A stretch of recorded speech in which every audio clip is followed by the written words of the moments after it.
Okay, y'all. So today we're going to be practicing graphing functions with transformations given transformational form. And so if you're given some function, y equals f of x, if it's transformed, then you're going to pay attention to what your a, your b, and your h, and your k are going to do to the graph. But I would like to focus on refining these skills with you. So often when my functions are written in transformational form, the first thing I'm going to do is look at what's my HK. Those are your shifts. Those are your horizontal and vertical shifts, right? So that's typically the vertex of the function or your point of inflection. It just depends on what kind of function it is. But usually what happens is that's the point that on the parent function is at 0, 0. And so the HK is the movement of that critical point on the parent function. Okay, so what I do is I'll go ahead and just identify what that HK is first, and then I'll just imagine the parent function relocated to that point, and then I'll just use the A and the B to do my flips, reflections, stretches, and compressions. So that's how I'm going to tackle these problems so that we can do them just really quickly. All right, so let's take a look at the instructions. It says guided practice. Graph the parent function over the domain from closed from -3 to 3, and the y equals f of x on the same set of axes. Identify no new domain and range.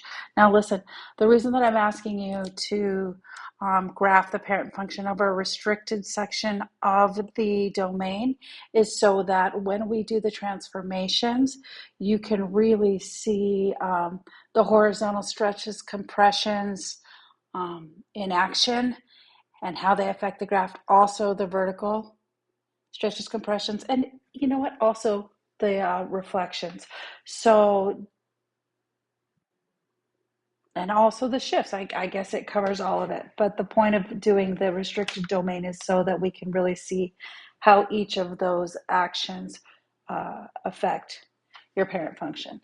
So let's take a look at our first function. Our first parent function is an absolute value of x. And so that, but we're just going to go from over the domain from -3 to 3. So our beginning domain would be from -3 to 3. And that also allows you to see the original range, which would be closed from 0 to 3. All right, so now let's take a look at the other function here. We have an a that is 2 right here, and then we have our hk. Our h is 2 and our k is 1. So that means that the vertex of our function, our parent function here, is going to move to 2, 1, right? Because it's right 2 and up 1. So we're going to go right 2 and up 1. And that's going to be my new vertex. And that does take care of both of my shifts. So now I just have to look at this term here. A is 2. We know that that is a vertical stretch. So all of our points are going to stretch times 2. Let's look at just the structure of, or the pattern of points, I think is a better way to describe that for the absolute value. Let's just sketch it out down here. Pattern of points for the absolute value starting at the origin. What's happening is you're going right 1, and then you're going up 1, and then you're going right 1, and then you're going up 1, over and over again. And from the on the other side to the left of the origin, you're going left 1, up 1, and then left 1, and then up 1. And so that's your pattern of points there that you would do on your absolute value. So if what I'm doing here is going back to a equals 2 as a vertical stretch times 2, instead of going up 1, I'm going to be doing up 2 every time I go over 1 because I want to vertically stretch those points apart. Okay, so let's go to our new origin, or our vertex moved to 2, 1, and let's take and graph those vertical stretches. So we're going to go right 1, but instead of going up 1, we're going to go up 2. We're going to go right 1, up 2. We got to do that one more time. Right 1, up 2. We just moved these 3 points here over. All right, we're going to do the same thing going to the left. We're going to left 1, up 2, left 1, up 2, left 1, up 2. And there we have our transformed function, okay? With a domain of the transformed function would be from -1 to 5. Okay, so there was your horizontal shift to the right, 2 spaces, and then so you move from -3 to -1, and you move from 3 to 5. So that shifted your x values to the right too, and then your range was, if you look at it here, it's from 1 to 7. And so your original range was a space of what, 3?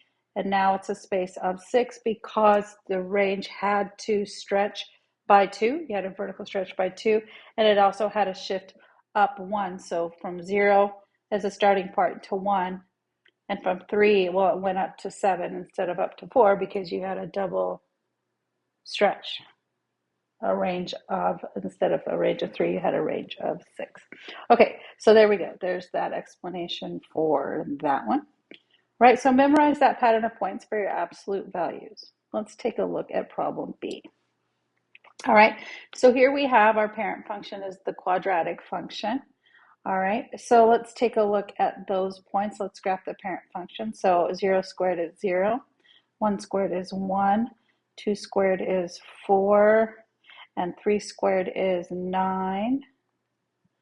Okay, and then same thing as we go to the left of the origin, -1 squared is also 1, -2 squared is also 4, and -3 squared is also 9.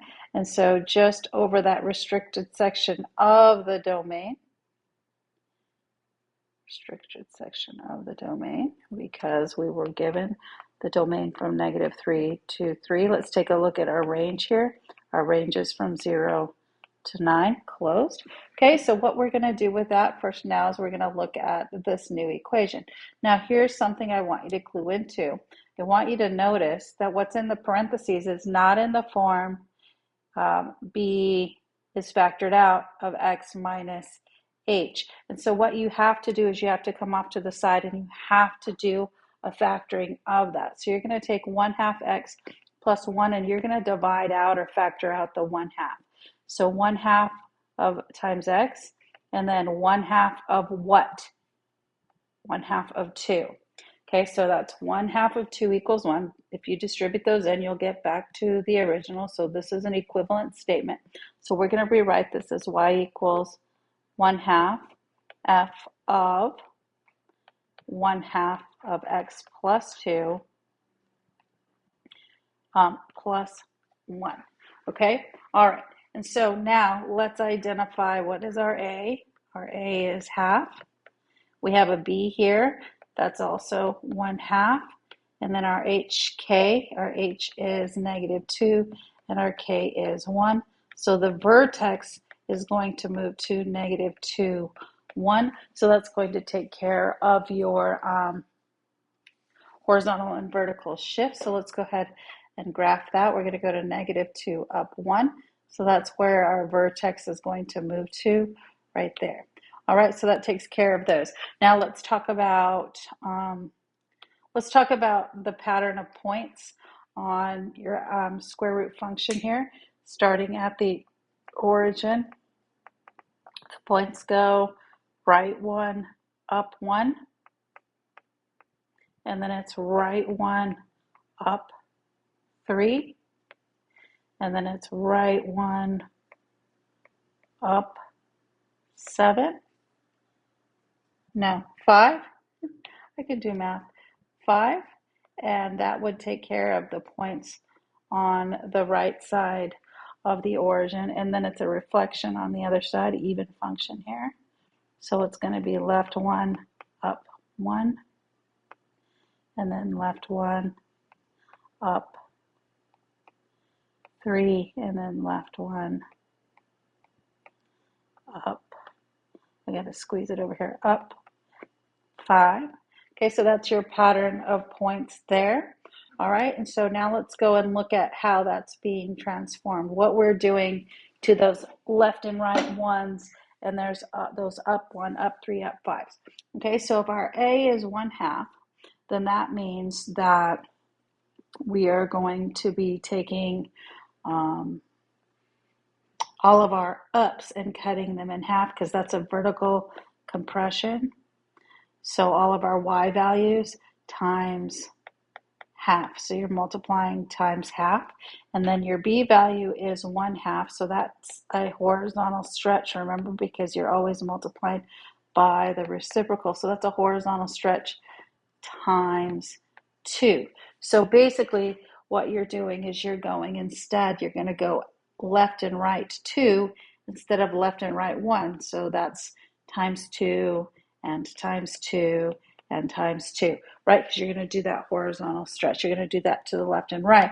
And then your verticals are going to go, instead of up 1, up 3, up 5, you're going to be doing times a half. So that's going to be up a half, up 3/2, up 5/2, right? So now we're just going to go to the new origin, or our new vertex, and we're going to go out 2 and up a half, out 2 and up 3/2, out 2 and up 5/2, right? We're going to do that math.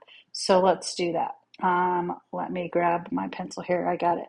Got my blue pencil. So we're going to go from our origin, right 2 and up a half, right 2 and up 1, 2, 3/2, and then right 2 and up 1, 2, 3, 4, 5/2. And that's going to do that horizontal stretch, left to right, and a vertical compression up and down.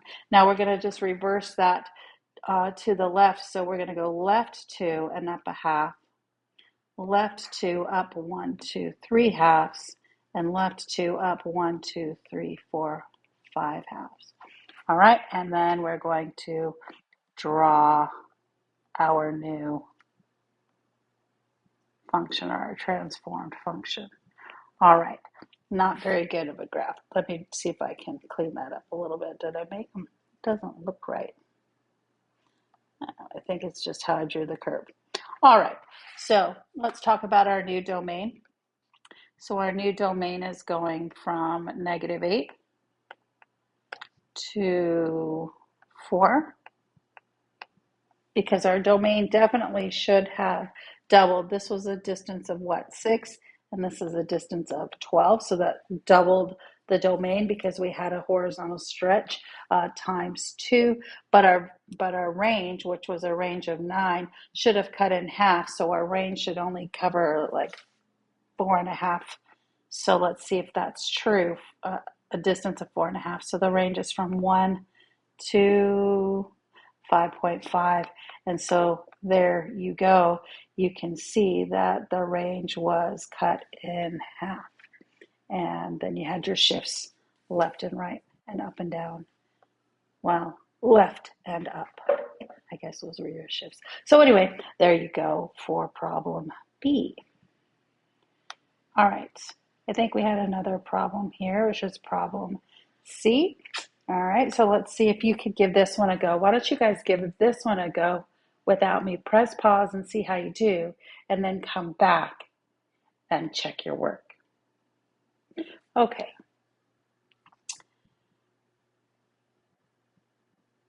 So assuming that you did that, you graphed your parent function over your restricted domain of absolute value of x, right? And then you found that you had to factor out the 3 here, so negative f of 3 times x plus 3 plus 2 with a vertex at -3, 2. So I'm just going to go -3 up to put my new vertex, taking care of that. And then you had here, your A was -1, so that's a vertical reflection across the x-axis.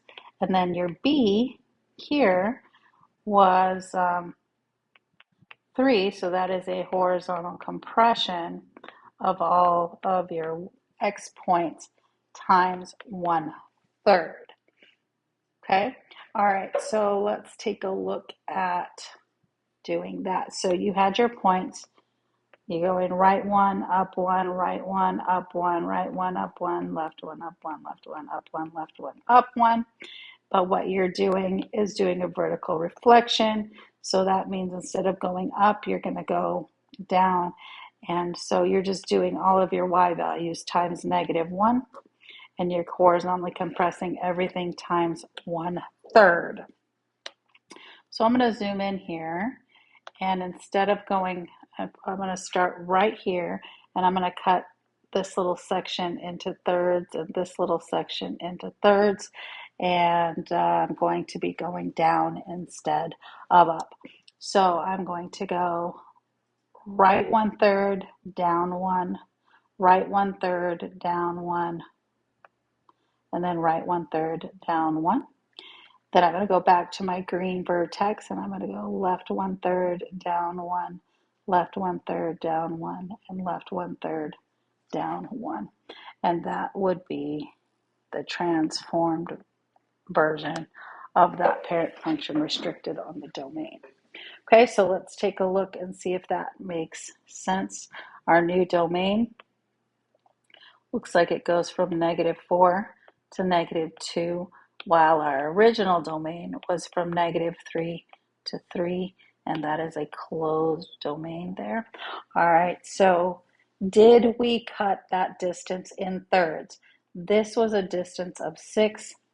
This is a distance of 2 across your domain. So definitely divided that distance between the x's in thirds.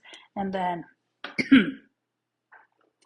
you had a range that was originally from 0 to 3, which is a length of a distance of 3, and then your new range is from -1 to 2, so that's still a range of 3, but you do have that vertical reflection and the shift up. The shift up with the vertical reflection reflected in that new range. I'm just going to color code here, so -1 to 2. So it didn't have a vertical stretch or compression, so the range still covered a range of 3, a distance of 3, but it does take into account, again, the reflection and the shift up. Okay, so that's enough with restricted domains. I did that so that you really could focus on how the horizontal changes, how the horizontal compressions differed from the vertical stretches or compressions. I think it's really critical to be able to see the difference between those. All right, let's finish this up. All right, so now let's identify and graph the parent function of the function below along with the function that was given. Okay, so now the format looks maybe a little bit more normal to you, where you don't have the function notation embedded in the actual equation, you just have a function. So let's focus on what the parent function here is. The parent function would be the square root, y equals the square root of x. Things you have to remember about a square root of x: the numbers underneath the square root have to be non-negative. They have to be non-negative, so that means that your domain would be on the original parent function would be closed from 0 to infinity. So let's graph that real quick. The square root of 0 is 0. The square root of 1 is 1. The square root of 2 is not fun. The square root of 3 is not fun. The square root of 4 is 2. The square root of 9 is 3. So that would be your parent function there. All right. So let's take a look at the pattern of points there. you're starting at the origin, and you're going right 1, up 1, then you're going right 3, up 1, and then you're going right 5, okay, up 1. So that looks a lot like your quadratic function just turned 90 degrees, right? But that's your parent function there. So that's your pattern of points. It's nice to know that. All right, let's go take a look at where our origin point is going to move to. So here, let's just identify. We have an A of -0.5, and then we have an H of 2. I like to do those in green. H of 2 and a K of -3. So that means our vertex, or in this case, our starting point in our domain, would be at 2, -3. So this is going to shift to 2, -3, and that's going to be the starting point of my function. All right, now let's just take a look at what our A value is. Our A value is -1/2, so that means we have negative. So that's a vertical reflection. So it's going to flip upside down. Instead of opening up, it's going to open down. And it's a vertical reflection and a compression. Okay, times half. So actually what we're going to do is multiply all of our ups, our vertical actions here, times -0.5, and then times -0.5. So basically we're just going to be going down 1/2 instead of up 1. Okay, so we're going to go right 1, down 1/2, right 3, down 1/2, right 5, 1, 2, 3, 4, 5, down 1/2. So it's going to do something like that. So you can definitely see that the points are horizontal, are vertically compressed. They're not diving as deep. It's more shallow of a rise, in this case a fall, because it's negative, but there you go. So let's talk about our new domain, just because we should. Our new domain is from 3 to infinity, and our new range is -∞ to -2. And I guess we could go back and do our range of our original function here. Our range of our original function was from 0 to infinity. All right, one more here. Let's do a cubic function.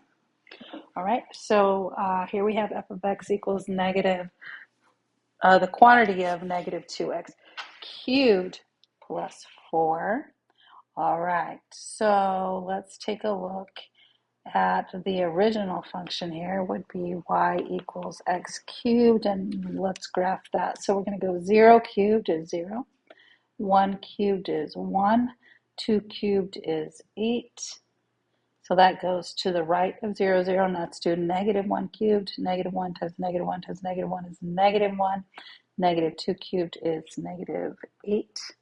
And so the parent function for the cubic function graph looks like this. Gets pretty flat here at your point of inflection and then cruises up. And it is pretty flat at your point of inflection. So we will be focusing on moving that point and then all of the points around it. So let's take a look at how those pattern of points goes. Here's your origin. Okay, and then you're going to go right 1, up 1, right 1, in this case up 7. Okay, to the left you're going left 1, down 1, and then left 1, down 7. All right. So that would give you your pattern of points on your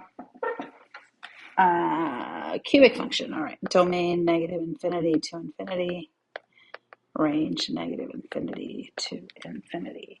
All right, let's take a look at our HK here. So we have a We have a b term here. So our b term is -2. And we have an h of 0 because there isn't one. You could rewrite this as -2 x minus a 0 cubed. But it is all in parentheses because you'll notice that the -2 is in the parentheses with the x, which is different than if it said -2x cubed. Then just the x would be being cubed. So we have to be really careful when we look at that value. All right, let me continue to write that function. We're going to go +4. All right, so there it is in a little bit better format there. So here we can see again our b is -2, our h is 0, and our k is 4. And so our origin point, in this case it would be a point of inflection, it wouldn't be a vertex, but our point of inflection would move from 0, 0 up to 0, 4. So we're going to go up to 0, 4, and that's going to be our new point of inflection. Okay, and then we're going to look at what does b do to the graph. So it says b is -2, so that's a horizontal reflection, right? So that means that we're going to be multiplying times, or we're going to reverse directions. So points on the left of the y-axis will go to the right, and points on the right of the y-axis will go to the left. And then it's -2, so the negative is the reflection, and then the 2 is a compression. Remember, because you're multiplying by the reciprocal, so horizontal reflection and compress. So we're going to go times -half, right? So you're just going to be doing this value here, going right and left. You're just going to go, instead of going right 1 and up 1, you're going to go left a half, up 1, and left a half, up 7, like that. Okay, you're going to go, instead of going left 1, you're going to go right a half, because that's a -1, right a half, down 1, and then right a half, down 7. So that's what we're going to be doing. We're going to start with the point that would have been right 1. We're going to go left 1, up 1, right there. And then, left a half, up 1. And then we're going to go left a half, up 7. 1, 2, 3, 4, 5, 6, 7. That's going to take us up there. And then we're going to go right a half, down 1, 2, 3, right a half, down 1, and then right a half, down 7. 1, 2, 3, 4, 5, 6, 7. All right, so these points right here around your point of inflection were compressed. And so, oops, that does not look so good. Let me, having trouble here. There we go. All right. So I hope that you can see that horizontal reflection there, and then also the horizontal compression. Your points got closer together. Okay, so let's take a look at this last example. We have the graphs of the function and a and b are graphed together. Write the equations of a and b. We have these pictures down here. So let's take a look at the function f. Here it looks like we've got the square root function, so this is y equals, let's just do f of x. F of x equals the square root of x, okay? And let's look at our pattern of points there real quick, zooming in. We're going right 1, and then up 1, and then right 3, and then up 1. And so that's our pattern of points. Let's take a look at what's happening over here on example A. So instead of going right 1, we're going left 1, and then up 2, and then left 3, and then up 2. So that's going to help me identify what's happening there. I also have my origin shifted, so my HK is -1, 1. So there's my H and my K. And if I'm looking at problem, that what's happening there, I have a horizontal reflection because instead of going right, I'm going left. But my movements to the right or my movements to the left are left 1 and left 3. So there isn't a horizontal compression or a stretch. There's just a horizontal reflection. So that means that my B value is -1. And I do see that my vertical points have stretched apart. Instead of stretching up 1, they're stretching up 2. So that tells me my A value is 2. So we see my A is 2, my B is -1, and my H is -1, and my K is +1. So I could write the equation for A. I'm going to write it first in the format y equals my A, which is 2, f of, and then my B is -1, and then x minus h. Let me scooch this over a little bit so I can fit it a little better on my screen. My h there was -1, so -1. Close all of that up, and then plus k, so +1. Let's clean that up a little bit, so that would be y equals to f of negative x plus 1 plus 1. And if I were just going to write it as an equation, I could write it as y equals to square root of negative x plus 1 plus 1. Again, another option would be the square root of 2 times and distribute that negative x minus 1 plus 1, which is also an acceptable response. So that's the answer for A. Let's go and look at B. Let's look at our pattern of points for B. So what it looks like here is instead of going over 1, I'm going to pick a different color here. We're going to go over a half. That looks like a half up 1. And that looks like 1, 2, 3 halves. And then up 1. And then it looks like it's over 1, 2, 3, 4, 5 halves, up 1. And so I can see there that I have a horizontal compression. My points are squished together. They're only half the distance that they would have originally been. And so that tells me that my B term is not half, right? It's always the reciprocal. So my B term is 2. And then I don't have a vertical stretch or compression or flip. So that means that my A value is still 1 because those things are unchanged. But my starting point or my vertex did move to the point 1, -3. And so there's my H and K. So now I can go ahead and write my function y equals 1. F of my B is 2. Oh, I'm going to put a bracket there. X minus 1, close that bracket, and then plus k, so I'm going to write -3 because it's a -3. Let's go ahead and clean that up. So that would be y equals f of 2 times x minus 1 minus 3. And if I were to actually write it as a square root function, that would be the square root of 2 quantity x minus 1 minus 3, or alternatively 2x minus 2 minus 3.